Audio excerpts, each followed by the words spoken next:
जो फर्श है उसको थोड़ा आप फर्म रखिएगा, नहीं तो फिर आपको बैलेंस मिलने में, यानी कि आपका जो फ्लोर अगर ऐसा उबड़ खाबड़ होगा या प्लेन नहीं होगा, समतल नहीं होगा, तो आपको बैलेंस करने में दिक्कत होगी। इसलिए मैंने मैट छोड़ के बता दिया, अगर मैट नहीं है तो कोई दिक्कत नहीं, बिना मैट के भी आप कर सकते हैं, इसलिए मैं बिना मैट के ही कर रहा हूँ।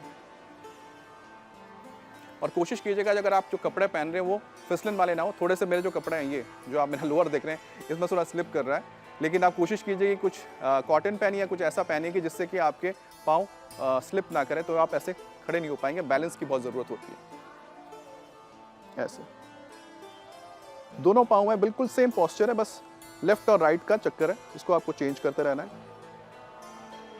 ऐसे रहिए।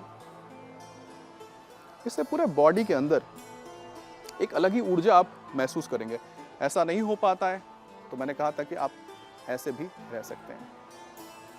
आपको पता है कि जो 30 से आप लगा लीजिए 30 से 40 साल की जो उम्र है, या 30 से 35 साल की उम्र है, या फिर 35 से 40 साल की उम्र, जो पूरा बैकेट है, ज़्यादातर लोग आजकल 35 से 40 साल की उम्र में सीधे खड़ा होना भूल गए कि सीधे कैसे खड़े होते हैं।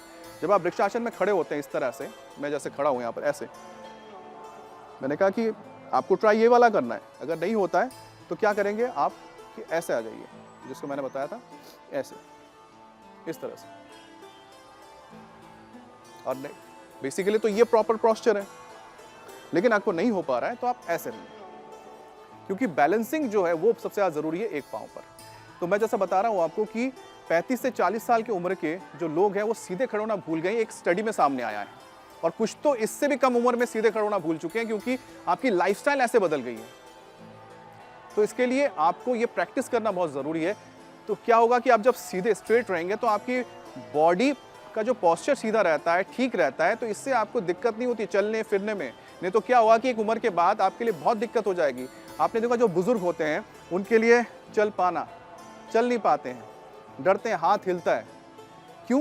क्योंकि आपके जो, मैंने कहा ना, बॉडी के जो सेंसर्स हैं वो सिग्नल देना छोड़ देते हैं। लेकिन जैसे ही आप क्या करेंगे, आपकी बॉडी को जो आदत है दो पाँव में खड़े होने की, जिसको ऐसे ही आप उसको जरा हिला दोगे, ऐसे एक पाँव में जब खड़े हो जाओगे, तो ये क्या कर रहा है, इसको सिग्नल दे रहा है कि नहीं, एक पाँव में खड़ा होना है। आप हिलेंगे डुलेंगे, लेकिन उसके बाद आपका जो दिमाग है, पूरा दिमाग का काम है, पाँव से ज़्यादा दिमाग और ये दोनों का जब कोऑर्डिनेशन होगा तभी आप एक पाँव पे खड़े हो सकते हैं। ये क्या करता है, सेंसर्स को जगा के रखता है। तो क्या होगा कि आपकी उम्र भी ज़्यादा हो जाएगी तो भी आपके बॉडी के जो सेंसर्स काम करेंगे, आप चलने फिरने में, उठने बैठने में कोई दिक्कत नहीं होगी। लेकिन जैसे ही आप एक उम्र के बाद चले जाते हैं, यानी कि 50-60 की उम्र के ऊपर जाते हैं, तो कई बार आपने देखा होगा कि लोगों को चलने फिरने में दिक्कत होने लगती है। और ये जो न्यूरॉन्स हैं, आपको जो न्यूरॉन्स की बात कर रहा हूँ कि दिमाग में जो आपके नर्व सिस्टम होते हैं, जो नर्व्स होते हैं, ये जो पूरे बॉडी में सिग्नल्स भेजते हैं, रिसीव करते हैं, इनके अंदर क्या होता है कि जब ये पूरी तरह से काम करते रहेंगे तो आपको सुनाई भी सही देगा। क्योंकि कई बार होता है ना, उम्र के साथ आप कान में कम सुनाई देने लगता है। क्यों? सेंसर धीरे धीरे काम करना बंद कर रहे हैं, बहुत सारी चीज़ें होती हैं। उंगलियां काम करना बंद कर दी है, चलने फिरने में आपको दिक्कत हो रही है। लेकिन जब आप इसी तरह से अपने बॉडी को बैलेंसिंग रखेंगे तो मान के चलिए कि आप हमेशा स्वस्थ रहेंगे। किस मामले में? सेंसर्स के मामले में। दिमाग और बॉडी आपकी कोऑर्डिनेशन में रहेगी। तो इसलिए वृक्षासन को अपनाएं। वृक्षासन का पोज मैंने आपको बताया था, नॉर्मल ब्रीदिंग, जब तक आप रह सकें। नहीं हो पाता है तो भी मैंने आपको बताया था कि कोई दिक्कत नहीं है, दोनों पाँव से करना है, लेफ्ट और राइट। तो दूसरा अगर नहीं होता है तो आप इस तरह से रहिए और इसको प्रैक्टिस कीजिए। जिनको घुटनों में दर्द है वो इस आसन को ना करें। मोटापा जिनको है, क्योंकि उनको बैलेंस करने में दिक्कत होगी, वो भी ज़रा ध्यान से इसको करें। तो खास तौर पे जिनको जिनको स्पाइन के भी इश्यूज़ हैं, अगर आपको लगता है बैकबोन में आपके पेन है, सारी चीज़ें, तो भी ध्यान रखिए। घुटनों में जिनको दर्द है, और साथ ही साथ जिनको लगता है कि स्पॉन्डिलाइटिस, थोड़ा गर्दन में भी दर्द है, वो भी इस बात को ध्यान में रखें कि आराम से करें। और घुटने वाले तो उनके लिए बहुत दिक्कत होगी, वो पहले अपने घुटने को बेटर कर लें, उसके बाद फिर इस बैलेंसिंग को ट्राई करें। अब बात आती है कि सबको लग रहा हो कि हम तो कर नहीं पाएंगे, तो उसका एक और उपाय बताते हैं। लेकिन धीरे धीरे आपको पहुंचना इसी जगह पे ही है।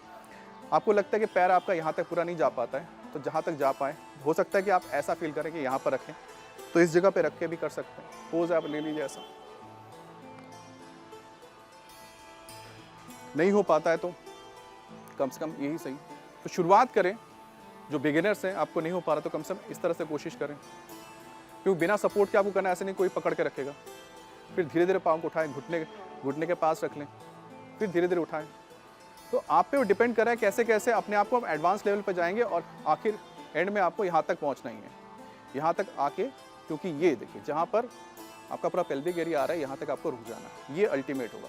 लेकिन आपको लगता है कि आप यहाँ पर खड़े हो पा रहे हैं, तो यहाँ से शुरुआत कर लीजिए। इससे थोड़ा नीचे है तो ऐसे शुरू हो जाइए, फिर ऐसे शुरू हो जाइए।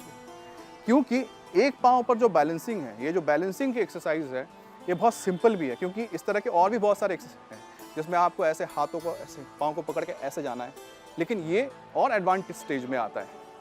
लेकिन ये जो वृक्षासन है बहुत ही सिंपल है, और इससे जो आपकी बैलेंसिंग होगी पूरे बॉडी की, उससे आपको बहुत फ़ायदा मिलेगा। और जैसे मैंने बताया कि आप यहाँ से या फिर यहाँ पर रख के शुरू कर सकते हैं, फिर अल्टीमेटली जैसा प्रॉपर पोज है उस पर जाइए। और आपको पूरी ज़िंदगी में जो फ़ायदा होगा वो है कि आप स्ट्रेट खड़े रह पाएंगे, जो आजकल धीरे धीरे लोगों के अंदर से जा रहे हैं, सीधे खड़े नहीं हो पाते, लोग ऐसे खड़े होंगे या ऐसे खड़े होंगे। ऐसे खड़े होने के लिए प्रॉपर जो आप स्ट्रेट है वो लोग भूलते जा रहे हैं, स्ट्रेट खड़ा होना। तो अगले एपिसोड में कुछ और नए आसन पोजेस के साथ आपको मिलेंगे और आपको बताएंगे किस तरह से उसका आप इस्तेमाल करके अपनी ज़िंदगी को, अपने हेल्थ को आप बेहतर बना सकते हैं और अपने फ्यूचर को भी। थैंक यू वेरी मच, धन्यवाद।